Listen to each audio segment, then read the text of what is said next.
the masculine image of public activism, and feminine assumptions about domesticity and private life. A pro-suffrage poster from 1913 makes this point clear. The most prominent woman in the poster is riding a horse. She's riding astride, too, right? This is horrifying. So she's riding a horse astride. She's wearing armor. You can see it in her feet. While she's blowing a horn to call attention to her cause, and this is a friendly image, she is, like Joan of Arc, working in a man's world and accommodating herself to it. This is not quite what we suspect, what Adams would have wished, which was making that world become more humane and feminine in response to her. Perhaps then, it's not surprising that we currently have some of the same trouble reconciling women's public presence and women's domestic roles. After all, even Adams found it expedient to resort to a fictional, matriarchal world in order to address concerns about the gendering of political practice. The process of fitting women into the existing masculine framework was not a simple one. Even today, hostility to activist female candidates has often centered on how well they conform to society's assumptions about their private lives, right? So this is something that's circulated in the blog. This, just as bad or perhaps even worse, attempting to put women back into their place by giving them reminders of how little they really deserve to comment on public action. We make them bad mothers, we make them brazen hussies. They're reminded that to be a public woman is to be in a suspect class. Unfortunately, second-wave feminists have tended to respond to this kind of emotional manipulation with the insistence that the image of the nurturing wife and mother is itself responsible for the oppression of women. They agree with suffragettes that women have been subjugated by a patriarchal community that refuses to see them as subjects in their own right, but instead casts them as objects. However, where early feminists would have argued that wives and mothers could, and indeed should, cast themselves as actors to fix the problems, contemporary feminists have tended to argue that history has proven the oppressive nature of maternity. To be a mother is to be irrevocably an object, to be a passive vessel and not an active constituting member of society. So we see here this vision being the source of most post-suffrage opposition to marriage and domesticity. For example, we see this theme running through protest posters, divorce insurance, the one that appears in both, end human sacrifice, don't get married, washing diapers is not fulfilling, right? Marriage itself is human sacrifice and the source of oppression. While the anger in these slides is almost palpable, I would suggest that the hostility to the institution of marriage is not particularly far afield from the work of early feminists. After all, questions of manipulation and force loom large in Adams' work, and if she wouldn't describe men as rats, she fully believed that political and social institutions were set up in ways that hindered women's causes. What is the difference, then, between early feminist visions of the world and the one depicted on the more modern posters? All too often, contemporary feminism assumes that motherhood itself is the problem, because it is oppressive and, forgive the pun, fruitless.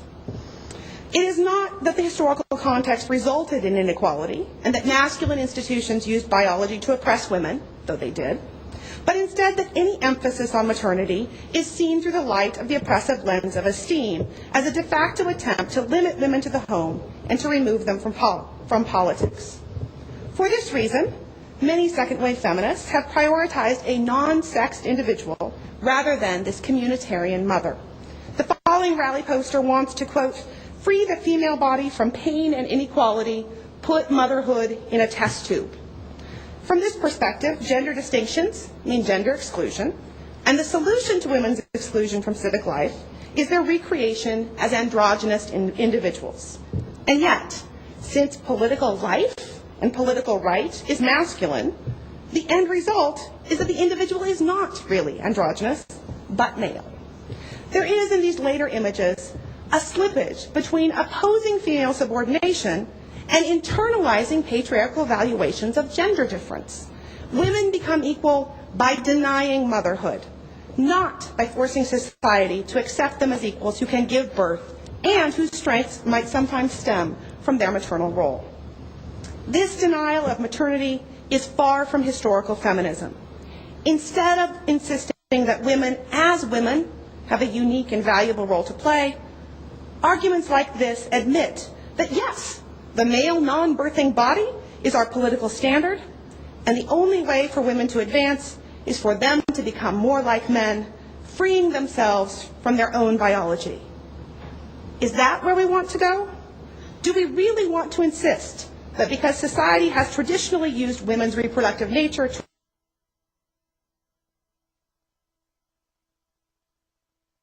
oppress and exclude women, the best answer is to deny women's right to be sexually different? Jane Addams not only would have answered this in the negative, but she and other early feminists would have taken their answer one step further. Addams, for example, argued that women should continue their feminine and feminist activism by moving familial concerns to the public sphere. If men had been indifferent to civic housekeeping and, quote, totally disregarded a candidate's capacity to keep the streets clean, preferring to consider him in relation to the national tariff or the necessity for increasing the national navy, a wife and mother could certainly do better. Women also, Addams believed, constructed communities, feeding people not just physically, but also emotionally.